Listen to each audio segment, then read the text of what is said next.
কোয়াইফাং ADC ভিলেজের গভীর জঙ্গল থেকে উদ্ধার এক ব্যক্তির পচা গলা মৃতদেহ। ঘটনার বিবরণী জানা যায়, শান্তিরবাজার মহকুমার অন্তর্গত জুলাইবাড়ির কোয়াইফাং এডিসি ভিলেজের অবিন্দ্র পাড়ার বাসিন্দা হেমন্ত ত্রিপুরা। বয়স 37 বছর।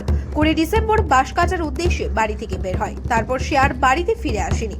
অবশেষে বৃহস্পতিবার রাতে জঙ্গলে মৃতদেহের সন্ধান পায় এলাকাবাসী। ঘটনার খবর পেয়ে ঘটনাস্থলে ছুটে যায় বাইখোড়া থানার পুলিশ। বাইখোড়া থানার পুলিশ ঘটনাস্থলে উপস্থিত হয়ে মৃতদেহ উদ্ধার করে ময়না তদন্তের জন্য জুলাইবাড়ির সামাজিক স্বাস্থ্য কেন্দ্রে নিয়ে যায়। বাইখোড়া থানার ওসি বিষ্ণু দাস হেমন্ত ত্রিপুরার মৃতদেহ উদ্ধারের বিষয়ে সংবাদ প্রতিনিধিদের জানান। এরকম কিছু আমরা এখনো কইতে পারতেছি না, তবে গত 20 তারিখ উনি হেমন্ত ত্রিপুরা, বয়স আমার 37 বছর, বাড়ির থেকে ওনার অবিন্দ্রপাড়া বাড়ি, এখান থেকে উনি বাঁশ কাটার জন্য গেছিল পাশের জঙ্গলে। তো 2 দিন ধরে ফিরে আইছে না, কালকে তারা গিয়ে দেখছে যে মৃত অবস্থায় পাইছে। অ্যাকর্ডিংলি পুলিশে খবর পাইছে, পুলিশ লাশটাকে আমাদের জুলাইবাড়ি মর্গে নিয়ে আইছে।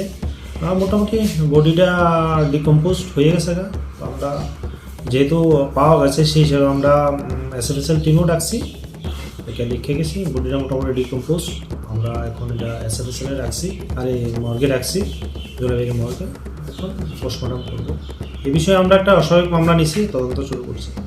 এমনিতে তো স্যার মৃত্যুর কোনো রহস্য এখনো অবধি জানা যায়নি। এখনও এরকম কিছু আমরা পাইছি না, আর বাকিটা পোস্টমর্টমের পরেই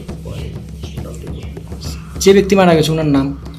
ওনার নাম হলো হেমন্ত ত্রিপুরা, বাড়ি অবিন্দ্রপাড়া।